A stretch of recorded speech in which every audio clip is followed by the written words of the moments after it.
25장 19절에서 23절까지인데 제가 한번 봉독하겠습니다. 한번 잘 따라오시면 되겠습니다. 아브라함의 아들 이삭의 족보는 이러하니라.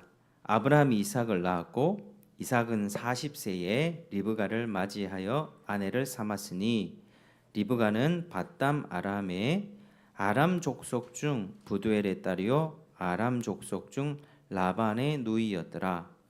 이삭이 그의 아내가 임신하지 못하므로 그를 위하여 여호와께 간구하매 여호와께서 그의 간구를 들으셨으므로 그의 아내 리브가가 임신하였더니 그 아들들이 그의 태 속에서 서로 싸우는지라.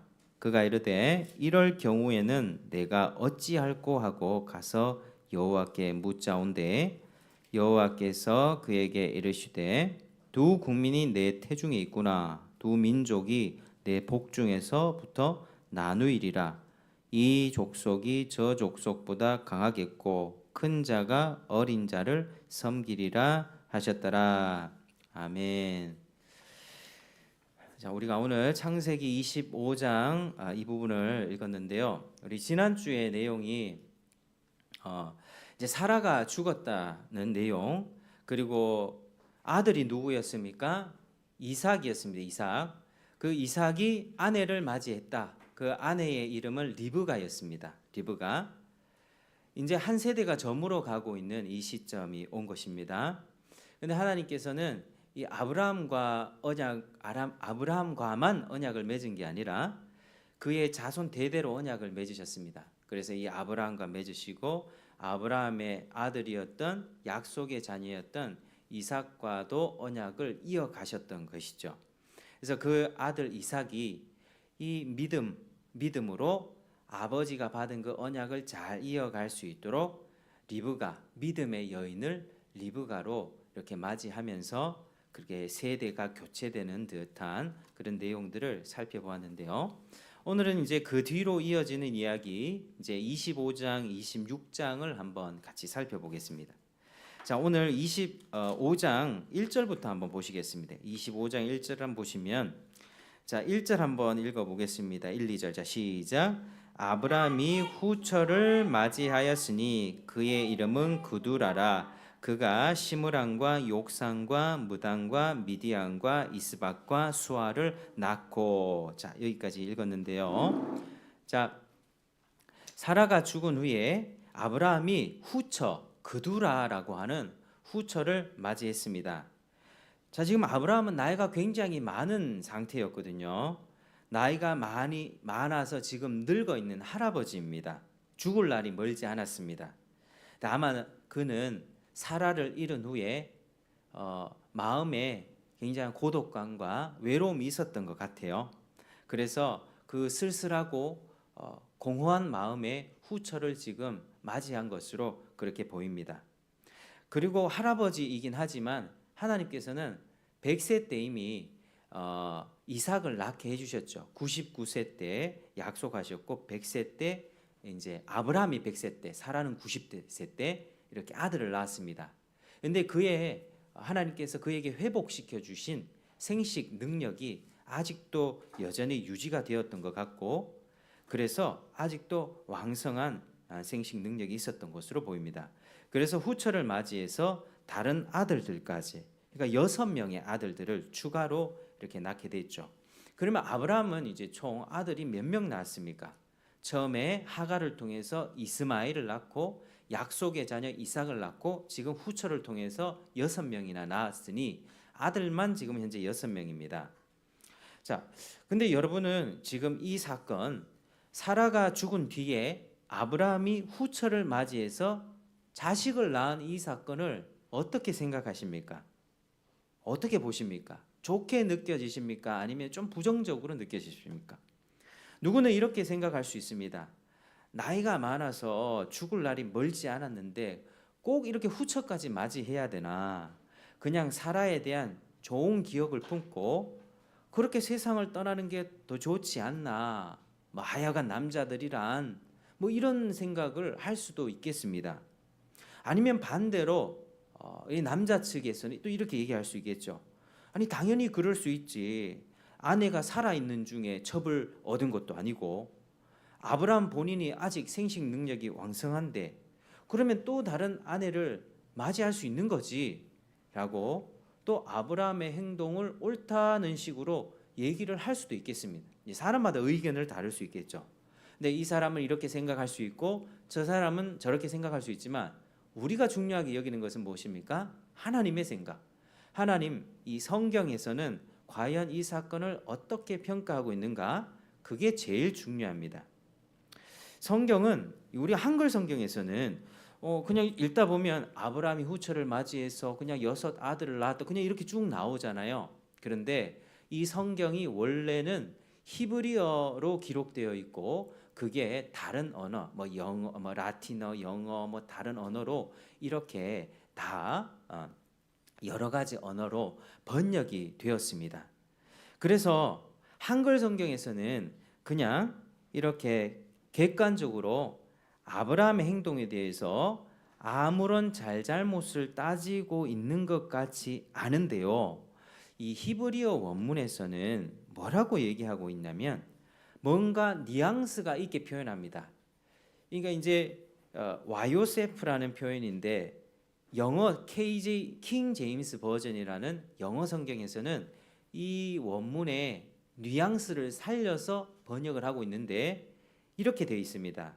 Then again 아브라함이 다른 아내를 맞았다. Then again 이게 뭐냐면요. 또다시 이런 뜻입니다. 그러니까 한 단어가 들어가 있거든요.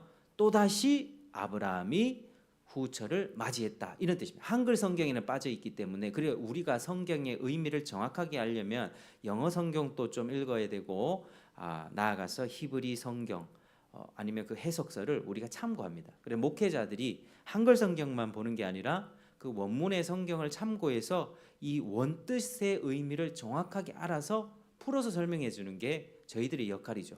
그러니까 지금 한글 성경만 보면 아브라함의 잘못에 대해서 아무런 평가가 없는 것 같지만 지금 이 원문에서는 또다시 아브라함이 또다시 아내를 맞이했다는 식으로 기록했다는 것입니다.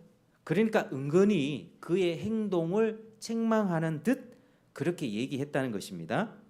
자, 왜 또 이렇게 아브라함이 또다시 아내를 맞이했다라고 그렇게 지적하고 있을까요? 처음에 첩을 맞이했던 적이 있었죠. 하나님이 사라를 통해서 자식 주겠다고 약속했는데 그 약속을 이렇게 헷갈려하고 또 잘못 생각해서 하갈을 통해서 애굽의 여인, 애굽 종이었던 여종이었던 하갈을 통해서 자식을 낳았죠. 그게 이스마엘을 낳았습니다. 그러니까 예전에 하갈을 취하였던 그 행동을 마치 상기시키는 표현으로 하나님이 사라를 통해서 분명히 언약 자손을 주겠는데 그 약속을 까먹고 잊어버리고 하갈을 취한 그 잘못된 행동을 또다시 지금 반복하고 있다라고 지적하는 표현을 지금 원문에서는 그렇게 하고 있는 것입니다. 자, 그런데 우리가 생각해 봤을 때 지금 사라가 죽었잖아요. 사라가 죽었기 때문에 아브라함이 나이가 뭐 적든 많든 나이가 많다 할지라도 마땅히 그렇게 해도 됩니다. 지금 아브라함은 굉장히 한 그 지역의 족장으로 이름과 명성이 지금 높아지고 있었고 여종도 많이 있었겠고요. 자기가 다스리는 부하들, 재산들이 엄청나게 많은 상황. 그러니까 지금 뭐 권력도 있고 힘도 있는 사람으로 이렇게 성장해 있는데 자기 아내가 죽었다고 해서 다른 첩을 취하는 것이 그게 잘못됐다라고 얘기를 할 수 있겠습니까? 시대적으로도 아무 문제가 없어요. 문화적으로도 아무 문제가 없고 아브라함의 이 행동에 대해서 주변 사람이 왜 그렇게 했냐? 사라가 죽었으면 그냥 곱게 죽지. 왜 그렇게 또 아내를 맞이해서 그렇게 먼저 죽은 사라의 그 정절을 지키지 못하냐라고 따질 사람이 아무도 없다는 거예요. 지금 아브라함의 행동은 세상 기준으로는 문제가 없습니다. 그런데 세상은 다 그렇게 얘기해도 성경이 그가 후처를 맞이한 행동을 보면서 아브라함이 또다시 그 잘못을 저질렀다는 식으로 기록하고 있다는 것입니다. 왜냐하면 그가 후처를 낳아서 지금 2절에 보니까 6명의 아들을 낳았는데요. 이 아들들의 후손들이 결국 어떻게 되냐면 아라비아 반도, 지금 아랍 반도를 중심으로 생활하는 아랍 민족이 되었고요.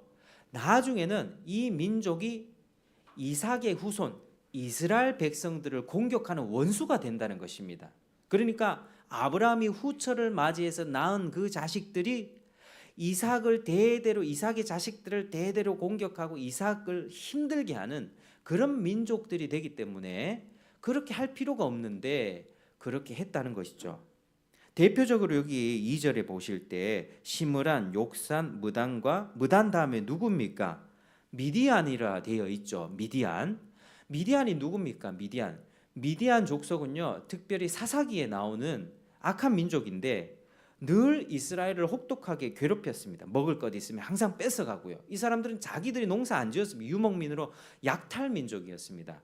자기네들 이 동네 가서 약탈하고 또 저 동네 추수하면 약탈하고, 미디안이 그렇게 돌면서 이스라엘 또 호되게 공격을 당했는데 그때 이스라엘을 구원하기 위해서 하나님이 보낸 사자가 누구였습니까? 기드온이었습니다. 기드온. 그러니까 지금 아브라함이 후처를 통해 낳은 이 대표적인 이 자식들이 이스라엘을 공격하는 그런 역사들을 우리가 볼 수 있는 거죠. 또 3절에 보시면요, 3절에 욕사는 스바와 드단을 낳았다 하는데, 스바는 어떤 민족이냐면 욥기 아시죠? 욥이라고 하는 동방의 의인이 하나님 앞에서 굉장히 의인이었는데 사탄의 참소를 받고 그의 믿음이 공격을 당합니다. 그리고 그 자식들이 다 한 번에 죽습니다. 자식들이 강도짓을 당하게 되는데 그 강도짓 한 사람이 바로 스바입니다. 그러니까 스바 사람들도요 굉장히 포악했고 욥의 가축대를 한 번에 습격했던 악한 무리였죠. 사탄에 충동되어서 하나님의 자녀를 죽였던 자들입니다. 그러니까 아브라함이 후처를 맞이해서 낳은 자식들이 나중에 그런 일을 하게 된다는 것이죠. 그래서 성경이 아브라함의 이 행동을 보면서 then again, 또다시 아브라함이 다른 아내를 취했다라고 책망하듯 기록하고 있는 것입니다. 여러분, 이삭을 통해서 언약을 이어가시고 하나님이 복을 주실 텐데 그렇게 후처를 맞이해서 약속의 자녀가 아니라 불신의 자녀를 더 많이 낳은 거예요. 하나님은 아브라함을 선택하셨고 아브라함에게 특별히 믿음과 신앙의 복을 누구에게 주셨냐? 이삭을 통해서 주겠다고 이 계보를 그렇게 정하셨거든요. 그런데 아브라함이 그렇게 하나님의 약속이 아닌 다른 방법들로 하갈을 취해서 이스마엘을 낳았고요.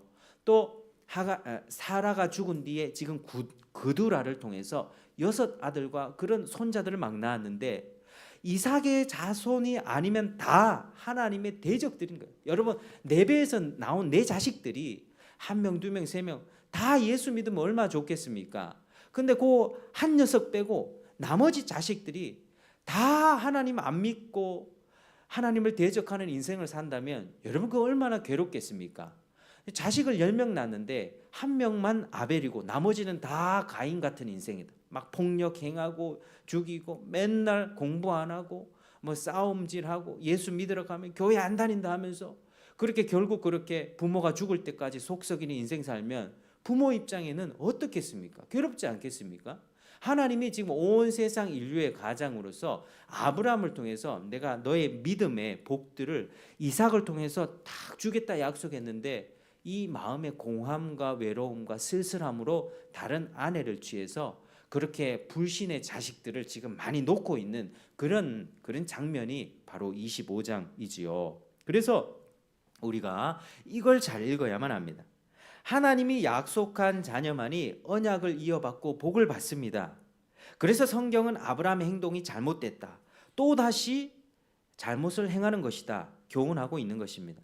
그래서 우리가 이 모습을 보면서 우리가 알아야 될 것이 무엇입니까? 여러분, 신자는 하나님의 약속만을 붙들고 살아야 합니다. 하나님의 약속하신 그 자녀, 복이 그 자녀에게 흘러가겠다라고 하나님이 약속 주셨으면 그 약속 믿으면 충분한 거예요. 그 다른 아내를 구해가지고 또 자식 낳고 이럴 필요가 없다는 것입니다. 그러니까 우리에게, 신자에게 필요한 자세는 뭐냐면 하나님의 약속이면 충분합니다. 이 자세가 필요합니다. 한번 따라 하시겠습니다. 하나님의 약속이면 충분합니다. 하나님의 약속이면 충분합니다. 그러니까 아브라함은 사실 이삭으로 오면 충분했고 그렇게 생을 마감했으면 더 좋을 뻔했죠. 그러나 자신의 고독감과 외로움과 쓸쓸함에 후처를 얻었고 아들을 낳았는데 그게 결국에는 집안 싸움으로 번지게 되었던 거죠. 여러분, 세상 사람들이 이렇게 얘기할 겁니다. 아내가 죽었으니 고독하고 외로울 수 있지. 당연히 그럴 수 있지. 당연히 후처를 두는 것은 괜찮은 일이야. 아브라함이 돈도 있고 재산도 있고 그렇게 할 능력이 있으면 그렇게 하면 되지. 아무 문제 없어. 세상은 그렇게 얘기해요, 아브라함에 대해서. 그러나 하나님은 이렇게 말씀하십니다. 너는 하나님의 음성을 한번 들어보시기 바랍니다. 너는 살면서 외롭고 고독할 수 있단다. 그러나 그 외롭고 고독함 때문에 자기 만족을 채울 것들을 구하는 것은 그게 사람이든 돈이든 명예든 취미생활이든 쾌락이든 그 모든 것들은 바로 내 앞에 죄가 되는 것이란다. 하나님의 자녀는 무엇보다도 하나님의 약속만은 붙들고 하나님 한 분만으로 만족하면서 자기를 부인하면서 살아야 되는 거야. 우리 하나님이 그렇게 말씀하세요. 너는 나로부터 나오는 생명수를 마셔야만 참된 기쁨과 행복과 만족을 누릴 수가 있단다. 여러분, 이것이 하나님의 뜻입니다. 예레미야에게 뭘 책망했습니까? 내 백성이 나를 떠났는데 두 가지 악을 행했다. 나를 버린 것과 가두지 못할 웅덩이를 파가지고 채우지 못할 웅덩이를 헛수고하면서 하나님으로부터 하나님 공급해 주십시오, 생명 주십시오, 도와주십시오가 아니라 우상을 자꾸 숭배하는 거예요. 터진 웅덩이를 파면 새 나가고 하나님이 밑에서 샘물을 쏟아 보내주셔야만 샘물을 먹을 수 있는데 사람들이 그렇게 산다는 거예요. 많은 사람들이 외로울 때, 적막할 때, 고독할 때, 그럴 때 죄 짓지 않습니까? 요즘에 왜 많은 사람들이 중독에 빠집니까? 자기는 스마트폰 중독에 빠지고 또 술 중독에 빠지고 요즘 젊은 세대들 약 중독에 굉장히 많이 빠집니다. 뭔가 마음이 공허하기 때문에 이거 하지 않으면 죽을 것 같은 그런 심정이 있는 것입니다. 마음이 너무 괴롭고 외로운 거예요. 그렇다고 내 고통을 토로할 사람이 있나? 옆으로 돌아봐도 나의 어려움을 들어줄 사람은 없지. 관계적으로, 물질적으로 우리 굉장히 잘 살아졌어요. 그런데 정신적으로는 너무 피폐해져 가고 있습니다. 내 마음을 털어놓고 내 마음을 들어주고 기도해 줄 수 있는 그런 사람들이 없다는 거예요. 그러니까 어디 갑니까? 술집 찾아가고 약을 찾는 것입니다. 그 집안에 혼자 있다가 우울증도 걸리기도 하고 그렇게 괴로운 인생을 사는 거예요. 하나님을 떠나면 그렇게 됩니다. 하나님을 떠나면 다른 것을 자꾸 추구하게 돼요. 이 아브라함도 그랬던 마음들이 있었던 것이죠. 그 외롭고 쓸쓸한 마음으로 하나님의 약속의 자녀가 아닌 다른 자식들을 낳았다라고 하는 것이죠. 여러분, 세상의 기준과 성경의 기준이 다르다는 것을 여러분 아시겠지요? 세상은 다 그렇게 얘기해요. 그 정도면 그럴 수 있지. 그 정도면 이혼해도 괜찮지. 나라도 그랬겠다. 세상은 다 그렇게 해요. 야, 지금 이 상황에서 너 그렇게 행동하는 거 정말 힘들었겠다. 공감을 막 해줘요. 그런데 하나님의 입장에서는 보고 그 상황의 어려움을 아시면서도 그 마음의 공허함과 외롭고 괴로운 마음으로 죄를 지은 것에 대해서는 하나님이 책망을 하신다는 것입니다. 하나님의 기준이 이거예요. 세상은 다 괜찮다 해도 하나님이 아니라고 하면 아닌 것입니다. 그게 교회의 거룩이고 교회의 구별됨이죠. 세상이 다 그렇다고 교회까지 그러면 되겠습니까? 교회는 철저히 세상과 구별되어야만 합니다. 교회는 철저히 하나님의 기준으로 살아야만 합니다. 그게 거룩의 기준입니다. 오늘날 우리 가운데 문제가 혼합주의. 오늘날 예배 가운데 잘못 퍼져 있는 인식이 뭔지 아십니까? 예배는 특히 어린이 사역을 할 때 예배는 재미있어야 된다. 여러분, 뭐가 재미있어야 됩니까? 예배 말고 자기네들끼리 놀아주는 거는 재미가 있어야겠죠. 근데 하나님 앞에 드리러 오는 예배, 이슬람교 예배 가보십시오. 이슬람교의 그 사람들이 재미있게 예배를 합니까? 유대교 가보십시오. 유대교 사람들이 재미있게 예배를 합니까? 그 아이들은 어렸을부터 성경 전체를 암송합니다. 그런 교육을 받습니다. 너 하나님을 경외해라. 이슬람에서 하나님을 경외하지 않는 자식들은 어떻게 되는지 아십니까? 가서 목을 따요. 죽인다고요. 이슬람에서 다른 종교로 개종한 자식들은 명예살인이라고 죽일 수가 있습니다. 유대인들 중에 자식들이 하나님을 경외하지 않으면 그거 엄청나게 두드려 맞습니다. 그런데 오늘날 우리 예배는 아이들이 즐거워야 된다. 아이들이 좋아하는 가볍고 막 이런 것들 뭐 인형극 하는지 뭔지 그런 것들을 온갖 예배에다가 다 해서 조명은 사이키 조명 같은 거 틀어놓고 그게 무슨 예배입니까? 경건을 잃어버렸어요. 지금 교회 안에는요, 그게 지금 뒤죽박죽이 되어서 하나님이 코로나를 통해서도 지금 그게 아니다. 예배 막으셨잖아요. 이 정부를 통해서 뭐 어떤 경로를 통해서 하나님이 나 그 예배 받지 못하겠다. 아니 하물며 이방 종교도 다른 종교도 자기들이 섬기는 신을 향해서 엄중하고 거룩하고 최대한 공경심을 드리면서 엎드려 절하는 예배를 드리는데 우리는 참되고 유일하신 하나님을 섬기는데 예배가 재미있어야 된다. 아이들이 좋아하는 예배 때 말씀하면서 사탕 막 던져대고 그거 아니라고 하는 것이죠. 그래서 우리는요 예배의 경건함을 회복해야만 합니다. 세상이 다 그렇게 하고 큰 교회들 그렇게 한다 해도 그렇게 하면 안 되는 것이죠. 그게 거룩의 시작입니다. 여러분 우리가 세상의 도덕과 윤리의 기준으로 보면 여러분들은 사실 여러분 정도면 회개할 필요 전혀 없습니다. 너무나도 잘 살고 계시는 분이에요. 왜냐하면 직장도 열심히 다니죠. 주부생활 이렇게 열심히 하는 분들이 어디 있습니까? 법 없이도 살 만큼 정직하게 살지 않습니까? 남한테 피해도 안 주지. 여러분들만큼 괜찮은 사람들이 어디 있어요 사실. 정말 인간적으로 보면 여러분 한 사람 한 사람은 정말로 괜찮은 분들이에요.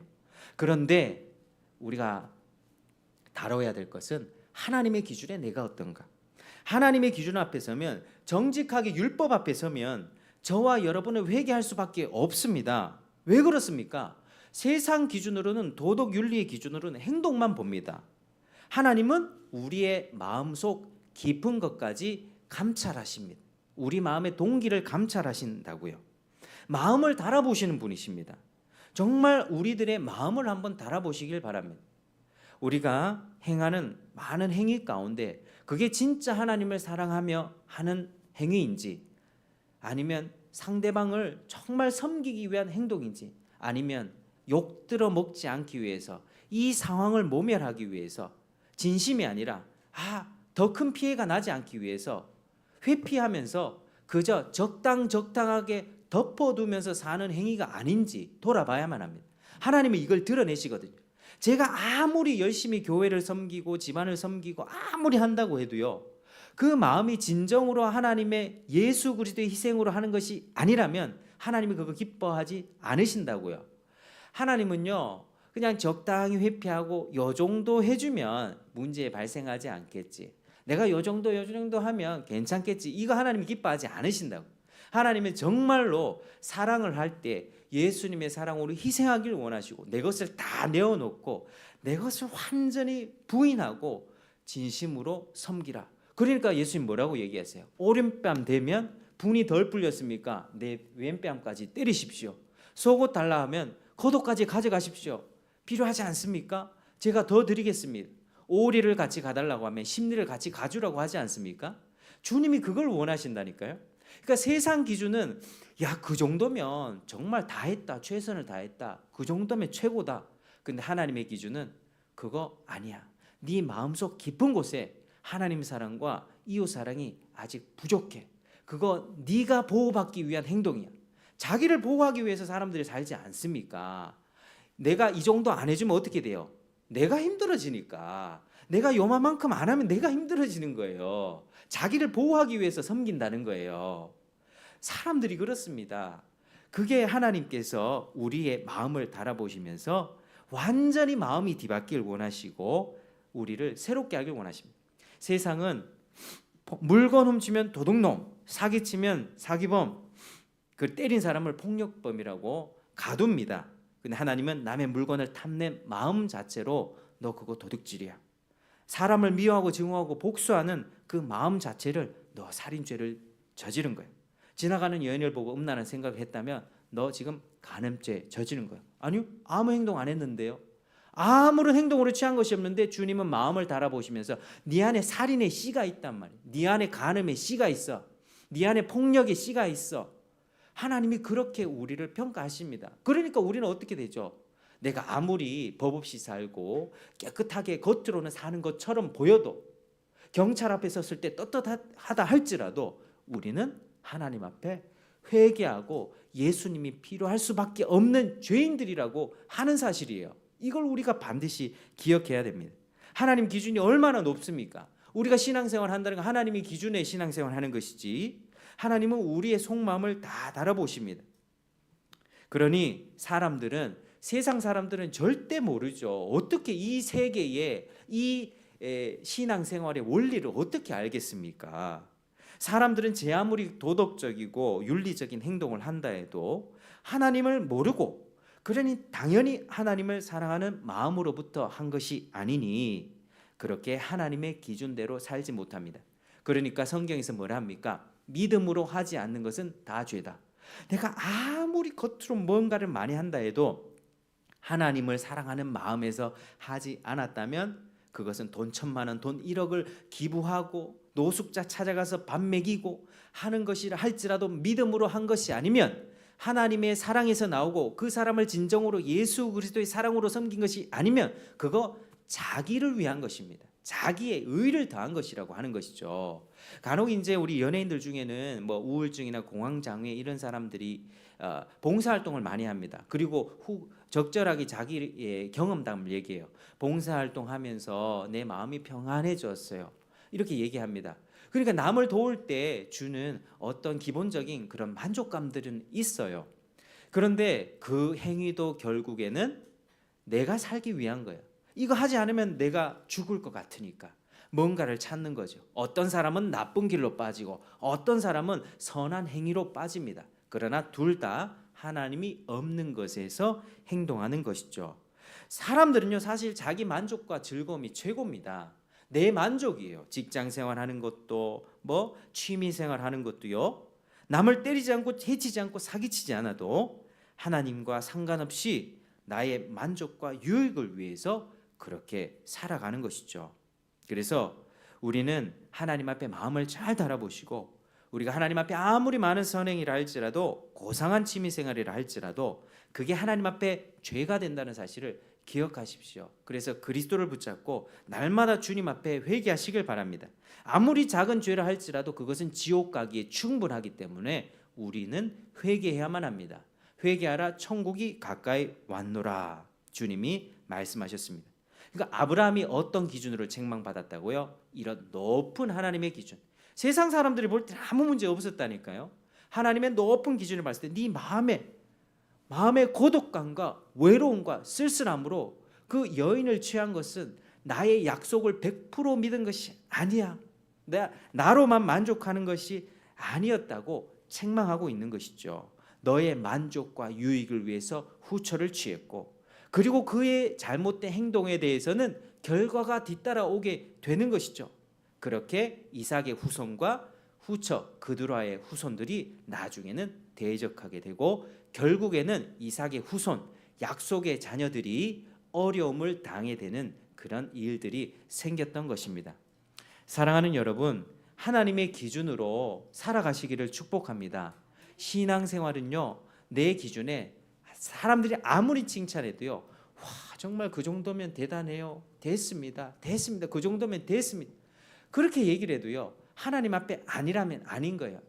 마음을 달아보고, 아니야, 내가 하나님 앞에 부족해, 하나님 잘못했습니다, 용서해 주세요, 회개하고 힘을 주세요. 그 사랑하지 못하고 용서하지 못하는 그 사람 하나님 용서하도록 힘을 주세요. 내가 주님이 원하시는 데까지, 예수님이 나 같은 죄인 때문에 죽으셨는데 나도 하나님 나를 미워하고 상처 주는 사람을 위해서 나를 희생하고 그 사람까지 포용해 줄 수 있는 믿음의 사람이 되길 원합니다. 이렇게 기도하는 것이 우리의 삶이 되어야만 합니다. 자기 기준으로 의롭다 생각하지 마시고, 이 정도 됐다 만족하지도 마시고, 하나님의 기준으로 철저하게 회개하며 생명력 있게 살기를 축복합니다. 여러분, 하나님 앞에 우리 자신을 보면요, 우리 세대를 한번 보십시오.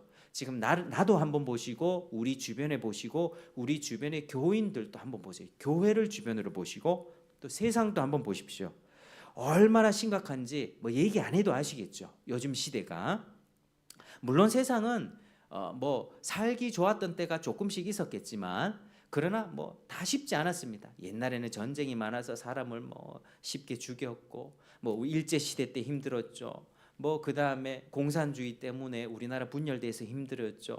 그러다가 우리 근래에 근현대사에 몇십 년 동안은 즐거웠어요.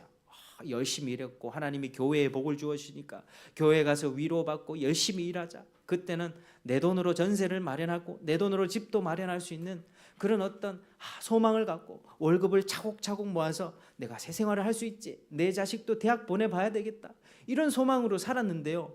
지금은 뭐 3만 달러 시대가 열렸지만 사람들이 많이 힘들어졌어요.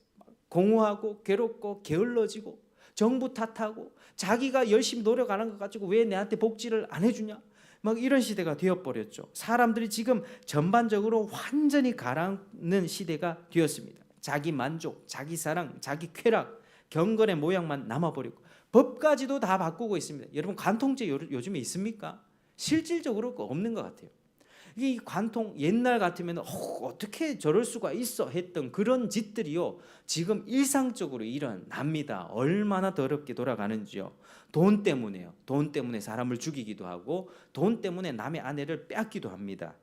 여러분 우리 신자들이 먼저 하나님 앞에 회개의 영을 구하시길 바랍니다. 믿는 사람들이 먼저 잘 돼야 됩니다. 믿는 사람들이 하나님의 마음에 합쳐서 이 세상을 보면서 기도할 수 있는 사람이 되어야 우리를 보면서 이 세상의 멸망을 보류하고 내가 너로 인하여 이 세상에 복을 주겠다. 아브라함에게 그랬던 것처럼 하나님이 그렇게 하신다고 하시는 것입니다. 자기 죄를 인정하지 않고 회개하지 않으면 천국 누릴 수가 없습니다. 장차 다가오게 될 하나님 나라도 우리가 들어갈 수가 없습니다. 그게 우리들의 실체입니다. 얼마나 희생이 사라지고 가족 간의 사랑도 없어지는지요. 젊은 사람들이 요즘에 이 유모차 끌고 가면 애기인 줄 알고 보면요 거기 개가 들어가 앉아 있어요. 그게 얼마나 그게 비참합니까? 개 유모차가 얼마인지 아세요? 200만 원, 200만 원. 이게 정말 놀랄 일이죠. 저희는 당근마켓에서 이제 3만 원짜리 유모차 이렇게 아주 잘 쓰고 있는데, 그러니까 시대가요 개 장례식을 한대. 개 장례식. 개 장례 해놓고 49제를 드린대. 그게 뭡니까 그게? 이게 여러분 그 하나님의 형상으로 지음받은 인간들은 각종 죄악과 쾌락에 쩌들어져서 지옥으로 가고 있는데 신자라고 하는 사람들이 그 사람들에게 복음을 전하고 예수님을 전해서 어둠의 인생에서 빛으로 나오게 도와주고 기도해주고 해야 되는데 신자라고 하는 사람들도 개를 키우면서 돈을 얼마나 투자합니까?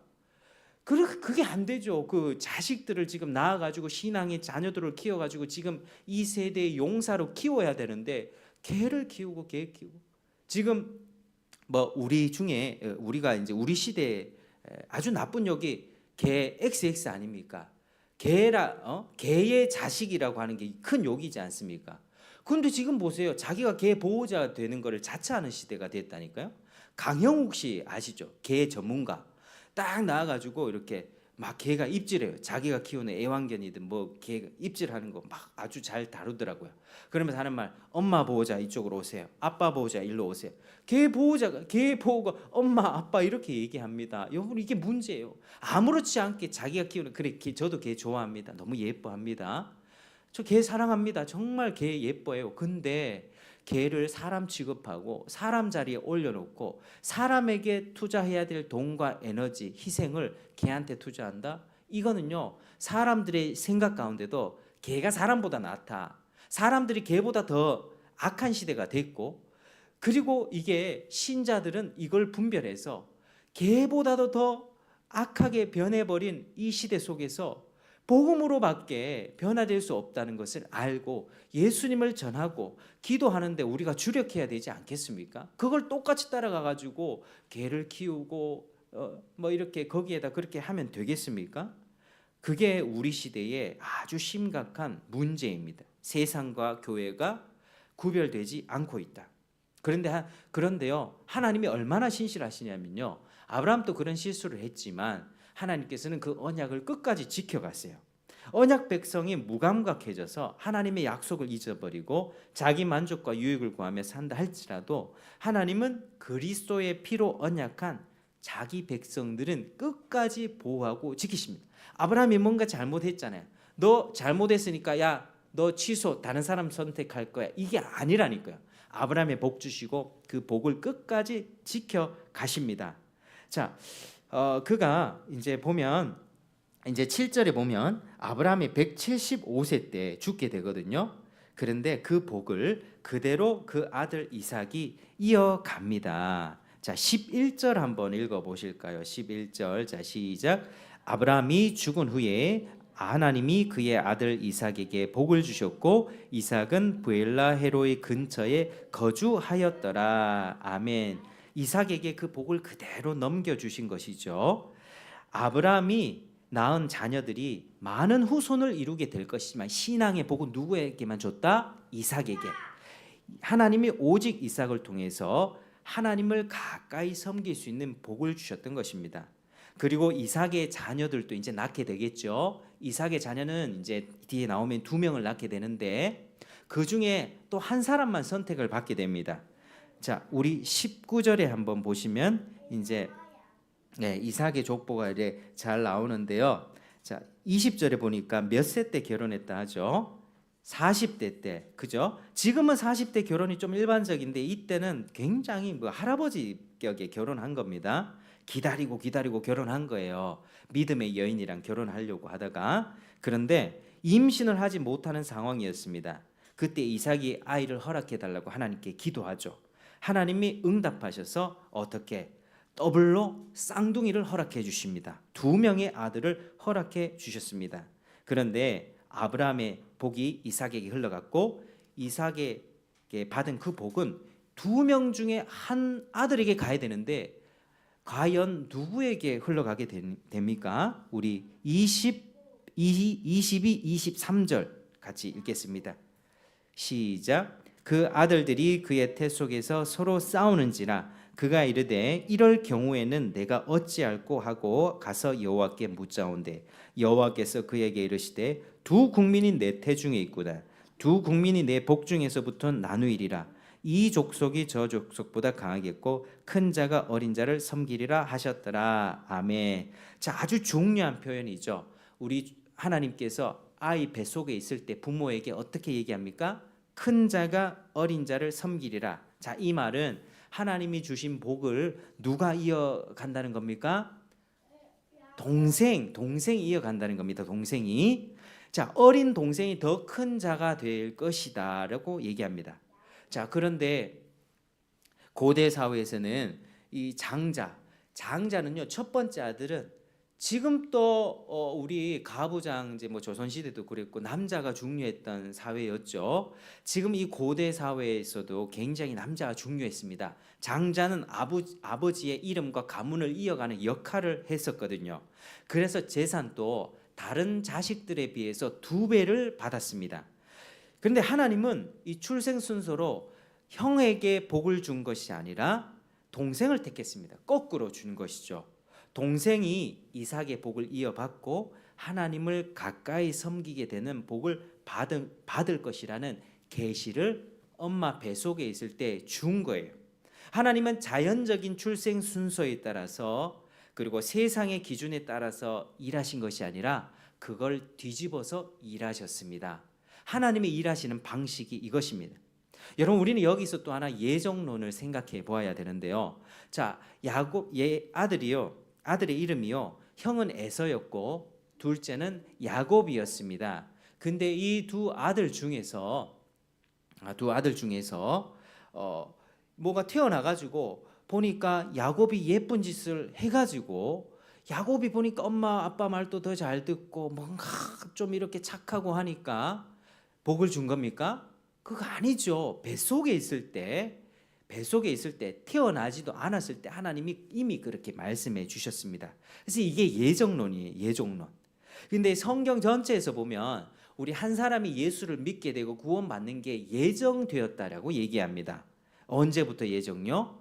창세전 예정. 따라하시겠습니다. 창세전 예정. 하나님이 세상 만들기 전부터, 사람 만들기 그때부터 하나님 마음속에 우리를 예정해 두셨다는 거예요.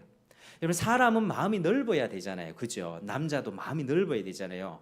우리 하나님은 온 세상 인류의 가장으로서 마음이 바다보다 우주보다 넓으신 분이었습니다.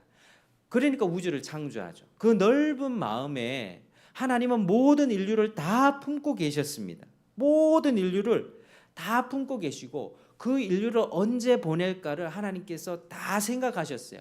한 사람 한 사람 한 개인의 생사화복을 하나님이 정하시고 그에게 그 인생을 허락해 주십니다. 그렇게 첫 번째 사람으로 왔던 게 아담이었죠. 모든 인류를 품으신 그 하나님께서 아담을 딱 만드셨는데, 근데 아담과 그리고 또 하와가 그렇게 만들어졌는데 사탄의 꾀임을 받고 타락하고 말았습니다. 그래서 그 이후로 태어나는 모든 인류는요, 모든 사람들은 죄를 가진 채 지옥 형벌을 안고 태어나게 되었습니다. 여러분 이거 반드시 기억하셔야 돼요. 태어나면 애기, 우리도 얼마 전에 애기 태어나지만 너무 귀엽고 예쁜데 셋째라서 다르더라고요. 셋째 안 가져보셨죠? 셋째가 정말 귀여워요. 셋째 몰라 이게 손주 보는 뭐 느낌이라고 뭐 얘기도 하는데, 그런데 그렇게 예쁜 아이도 죄가 있다 없다? 죄가 있습니다, 여러분. 아담의 후손으로 태어난 사람들은 다 죄를 갖고 태어나요. 그래서 그 죄로 인해서 하나님과 관계없는 인생 살다가 지옥의 형벌을 받게 되는 것입니다. 모든 인류가 그렇게 죄와 사망에 갇혀버리게 되었어요. 그렇게 하나님의 생명에서 떠나서 그렇게 지옥을 가게 되었는데, 그 중에 하나님이 일부의 무리를 택하셨다는 거예요. 세상이 창조되기 전부터 하나님은 그걸 계획하셨다는 것입니다. 자, 이게 이해가 잘 되십니까? 이게 예정론인데요. 세상 모든 인류 중에서 우리가 봤을 때, 자, 세상 모든 사람이 하나님이 구원을 베풀지 않고 그냥 사탄의 꾀임에 받도록 내버려 두었다. 하나님이 아무런 개입을 하고 그냥 내버려 뒀으면 모든 인류는 어떻게 됐습니까? 다 지옥에 가게 됐을 거예요. 모두 다 지옥에 가게 됐을 겁니다. 그런데 모두가 다 지옥 가게 되고 멸망받는 그 중에서 하나님은 그 일부의 무리를 택하셨다. 그리고 그들에게 구원을 베풀어 주기로 하나님이 작정하셨다. 이게 예정입니다. 이게 놀랍죠. 하나님이 중립 상태에서 절벽 낭떠러지에서 누구는 밀쳐서 지옥으로 밀어뜨리고 누구는 천국으로 밧줄로 끌어당기고, 이게 아니라는 거예요. 다 지옥 가고 벼랑에 떨어져 가고 내리막길로 가던 인생 중에 일부의 무리를 내가 너를 불쌍히 여기겠다 구원해 주셨다는 거야. 동대구 노숙자 사역하신 분들이 있는데 가면서 수십 명의 노숙자 100원만 1000원만 달라고 하는 그 노숙자 중에 내가 가진 돈을 가지고 다 도와줍니까? 내가 갔을 때 내 마음이 동하는 사람에게 10,000원을 줄 수 있죠. 근데 다른 사람은 어떻게, 왜 나는 안 도와줍니까? 짜증 내는 게 그게 합당합니까? 도와주는 사람의 마음이죠. 그러니까 하나님의 주권이 이렇다는 겁니다. 하나님은 자신의 주권으로 구원할 자를 구원하고 가만히 내버려 둘 자를 버리십니다. 그게 선택과 유기예요. 그러니까 세상에는요, 하나님께 버림받고 그냥 그대로 자기 인생을 사는 사람들이 있고요, 하나님께 선택받아서 그 길을 어둠의 인생으로 가다가 유턴해서 하나님 믿고 하나님의 생명으로 돌아오는 인생이 있다고 하는 것입니다. 여러분, 그게 하나님의 선택과 유기예요. 그래서 이 야곱과 에서를 봤을 때 하나님이 야곱을 적극적으로 사랑하셨어요. 뱃속에 있을 때부터 그 동생을 적극적으로 사랑하셔서 야곱에게는 내가 은혜를 베풀겠다, 영적인 축복을 주겠다. 그러나 에서는 미워하셨다. 이게 뭐냐면 에서는 그냥 자기 갈 길 가도록 내버려 두셨다라고 하는 것입니다. 자기 길을 가게 방임하셨다. 하나님은 택한 자들의 삶을 간섭하세요. 고난도 주십니다. 여러분 언제 예수님을 믿게 되었습니까? 믿음이 정말 있으십니까? 내가 예수님을 믿을 때를 보면 내가 잘 풀리고 행복하고 아무 문제 없을 때 예수를 잘 안 믿습니다. 그냥 그게 편하거든요. 근데 인생의 혹독한 겨울을 만났을 때 뭐 몇 번 다녀보던 교회, 그 목사님의 말씀, 옆에 집사님이 교회 한번 가보라고, 그 얘기를 듣다가 그게 그때 들리는 거예요. 교회 한번 가보자. 그러다가 교회를 가게 되고 하나님 말씀이 들리게 되면서 예수님을 믿게 되고 그때부터 주일 예배도 드리고 신자가 되는 것입니다. 인생의 혹독한 겨울을 누가 주셨어요? 우리 하나님이 우리 인생 보내주시고 그 인생 가운데 교만하게 행하죠. 자꾸 자기 마음대로 가죠. 그러면 인생의 겨울을 주신다니까요. 혹독한 겨울을 주셔서 너 그렇게 살다간 죽어, 너 그렇게 살다가 지옥 가라고 하는 경각심을 하나님이 주세요.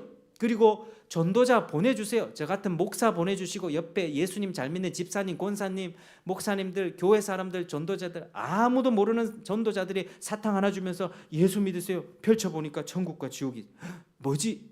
이러면서 예수를 믿게 되는 것입니다. 고난 가운데 그의 인생이 겸손해지면서 인생의 어느 시점에서 복음을 믿게 되고 택자는 반드시 거듭나게 됩니다.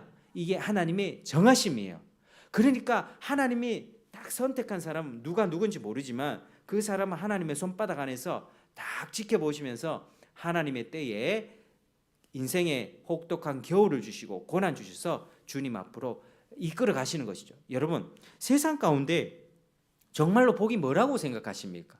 돈 많이, 지금 당장 로또 1억이 당첨돼 가지고 빚 다 갚고 직장 안 다녀도 되고 자동차도 막 비싼 자동차로 바꾸고 옆에 불쌍한 사람 막 나눠주고 하면 그게 복일 것 같죠. 근데요, 성경에서 말하는 인생의 가장 복이 뭐냐면 하나님을 가까이 하는 것이 복이라. 하나님을 가까이 하는 게 복이라는 거예요, 여러분. 그래서 택자는 하나님 앞에 가까이 이끌리게 돼 있습니다. 하나님의 그 손을, 보이지 않는 손을 하나님께서 간섭하셔서 그렇게 이끄시기 때문이죠. 그래서 어느 시점에 하나님과 관계를 회복하고 하나님을 섬기게 됩니다. 결국에는 내 완고한 의지가 꺾여서 주님, 내가 주님 앞에 돌아가겠습니다. 보십시오, 야곱과 에서가 어떻게 살아가는가. 자, 두 사람의 인생이 어떻게 되는가. 자, 27절 한번 볼까요? 27절. 자, 시작. 그 아이들이 장성함에 에서는 익숙한 사냥꾼이 되었으므로 들 사람이 되고 야곱은 조용한 사람이었으므로 장막에 거주하니. 그렇죠. 장막에 거주하니. 자, 에서는 사냥꾼이 됐습니다. 이게 뭡니까? 세상 가운데서 자기 육신을 의지하고 입맛의 쾌락을 쫓으면서 사는 인생이 되는 것입니다. 자, 사냥해서 오늘은 멧돼지 잡고 오늘은 꽁 잡고 오늘은 양 잡고 염소 잡고 토끼 잡아서 내가 좋아하는 음식을 끓여 먹는 그런 인생이 됐다는 거예요. 그리고 이 음식을 아버지한테 대접해 주니까 아버지가 이걸 너무 좋아했다는 거예요. 아버지가 이 에서가 사냥한 고기를 너무 좋아했다 이렇게 얘기하죠. 그러니까 지금으로 따지면 굉장히 호탕한 삶입니다.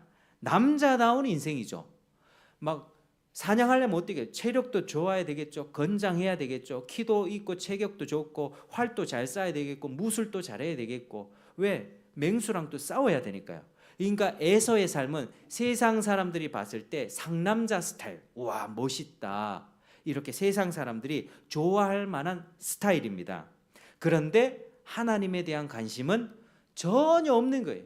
에서는 그냥 자기 먹을 것, 살 것, 입맛에 즐겁고 그거 아버지 갖다 주고 또 다음날 사냥 가고 그러면서 또 자기 눈에 예뻐하는 여자 만나서 결혼하게 될 거예요. 그렇게 사는 거예요, 에서는. 그런데 반면 야곱은 어떻습니까? 조용한 사람인데, 여러분 지금 우리가 봐도요, 어디 연예인들 중에 보면 조용하고 말 못하는 사람이 성공합니까? 말 잘하고 재밌고 막 이런 사람이 성공합니까? 요즘에도요, 말 잘하고 재밌게 하고 들었다 놨다 하는 사람이 성공합니다. 지금도 그런데 이 시대는 더 그랬죠. 집안에서 야곱은 조용해서 장막에 거주했고, 그러니까 뭐 했다는 거예요? 엄마 치마폭에 둘러싸여 가지고 엄마 식사하는 거 밥이나 차려주고 상차림 같이 도와주고. 그 당시는 남자 중심의 사회였잖아요. 남자가 강해야 살아남는 시대였다니까요. 에서처럼 좀 그렇게 살아야 남자답게 살 수 있는 사회였는데, 야곱은 시대상으로 볼 때 정말 별 볼 일 없는 사람, 그냥 엄마 품에서 그냥 소복히 그냥 엄마가 밥 주면 먹고 그런 인생이었다는 것입니다. 그런데 야곱의 아주 탁월했던 면이 하나님과 영적인 축복에 관심이 아주 많았다. 형의 장자권을 항상 원했어요. 이 장자의 축복은 첫째가 받잖아요. 근데 야곱이 그 형의 축복을 늘 원했다. 그걸 노리고 있었다. 내가 어떻게 하면 형의 축복을 내가 받을 수 있을까? 아버지의 복을 내가 이어받을 수 있을까? 아버지의 재산뿐만 아니라 영적인 축복, 가문의 축복, 이 가게를 이어가는 이 모든 아버지의 이름을 이어가는 이 복을 내가 언제 받을 수 있을까? 이거를 안테나 켜고 늘 살펴봤다는 거예요. 그래서 이게 야곱에게는 이런 부분들이 있었습니다. 이게 바로 그의 마음에 있는 탁월함이었습니다. 하나님이 예정한 사람들의 마음에 작동하는 그런 원리입니다. 야곱은 자기가 먹고 사는 것, 사냥해서 가고 입맛의 즐거움을 쫓으며 살았던 것이 아니라 비록 사람들이 보기에는 너무나도 부족하고 남자답지 못하고 그냥 계집애 같은 인생이었지만 하나님이 보실 때는 야곱의 그 마음, 영적인 축복을 간절히 원하는 그 마음을 귀하게 보셨다고 하는 것입니다. 한날 형님이 사냥을 하고 돌아왔습니다. 배가 너무 고픈 거예요. 야, 야곱아, 어디 먹을 것 좀 없냐? 하니까 이제 야곱이 그때 팥죽을 써가지고 딱 가지고 있었는데 그때 그 틈을 딱 노리면서 이야기합니다. 형님, 내가 지금 팥죽이 있습니다. 방금 쏜 건데 따끈하고 맛있습니다. 이거 한 그릇 드릴 테니까 형님 그 대신 형님의 장자권을 내게 파십시오. 거래를 하죠. 딱 안테나 켜고 기회를 보고 있다가 그 기회가 포착되자 형님한테 그렇게 딜을 합니다. 거래를 요구합니다. 그러자 이 에서가 야, 이 못된 녀석아, 나의 이 장자권을 네가 가지고 가려고 하느냐? 이렇게 안 했다는 거예요. 야, 내가 지금 배가 고파 죽겠는데 내 지금 당장 배가 고파서 죽겠으니 그거 필요 없다. 네 장자권 네가 가져가고 그 팥죽 나한테 줘라.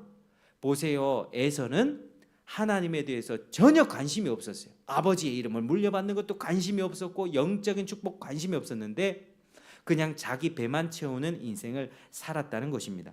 그래서 이걸 보면서 성경은 에서를 향해서 망령되게 행동했다. 야곱이 그거 간사한 짓을 행했다고 평가하는 거 하나도 없습니다. 에서를 보면서 망령된 행동을 행했다. 여러분, 하나님이 적극적으로 개입하는 야곱 같은 인생은 세상에서는 못난 인생이었지만 하나님을 향한 관심이 컸고요. 영적인 축복을 갈망하면서 믿음을 구하게 됩니다. 그리고 하나님의 손에 붙들려서 나중에는 야곱이 큰 사람이 돼요. 그거는 앞으로 쭉 살펴보게 될 것입니다. 그러나 하나님이 내버려둔 인생, 에서 같은 인생은 자기 인생의 즐거움, 내 먹고 마시는 게 전부야, 이렇게 살았다는 것이죠. 하나님이 예정한 사람과 그렇지 않은 사람의 차이가 바로 이것입니다. 자, 말씀을 맺겠습니다. 사랑하는 여러분, 오늘 말씀을 통해서 하나님은 아브라함이 하나님 한 분만으로 만족하지 못하고 다른 첩을 맞이하는 실수를 범했음에도 불구하고 그의 복을 지켜주셨고 이삭에게 가도록 역사하셨습니다. 그리고 이삭의 받은 복을 또 그의 자식에게 흘러가게 하셨을 때 그의 자식이 잘하고 못하고 그 행위에 의해서 그 복을 받은 것이 아니라 그 뱃속에 있을 때부터 하나님이 그렇게 정하셨습니다. 그래서 야곱이 그 복을 받게 된 것이고 그것이 하나님의 주권이며 하나님의 예정입니다.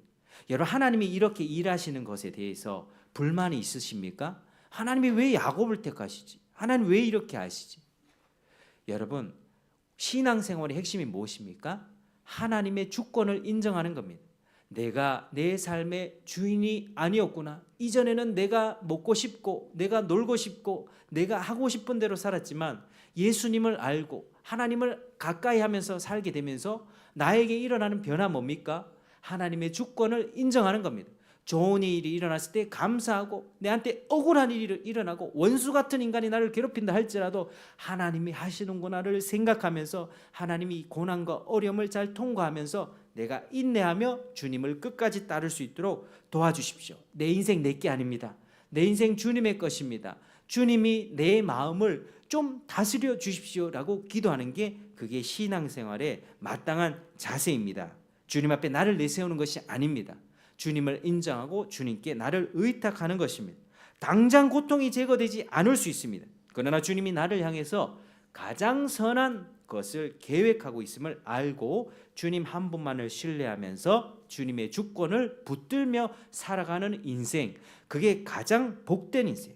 여러분 기도 응답돼 가지고 내 병이 고침받고 내 자식이 갑자기 좋은 직장 가서 연봉 3억 받는 직장 가고 이런 게 신앙생활의 핵심 아니라고 하는 거예요.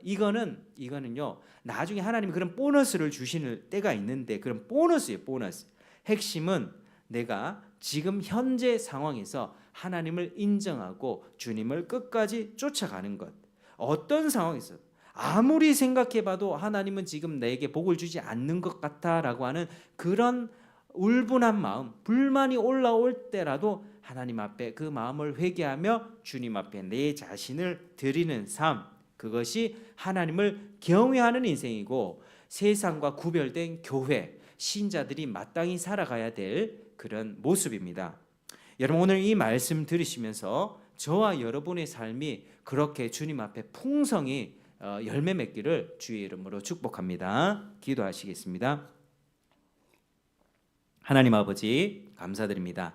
오늘 이 말씀을 통해서 하나님의 주권을 인정하며 우리의 실수와 잘못에도 불구하고 복을 철회하지 않고 이어가시는 그 하나님의 놀라운 사랑, 그리고 사람이 태어나기 전부터 창세 전부터 우리의 인생을 정해놓으시고 우리의 인생을 이렇게 아름답게 이끌어 가시는 하나님의 주권에 감사 찬송 올려드립니다. 하나님 모든 영광 올려드립니다. 우리가 주님을 더 알게 하시고 주님을 더 섬기게 하시고 주님 한 분만을 높여드리며 주님을 기쁘시게 하는 삶이 되도록 역사하여 주시옵소서. 믿음을 더하여 주시옵소서. 감사하며 예수님 이름으로 기도드립니다. 아멘. 자, 우리 찬송가 64장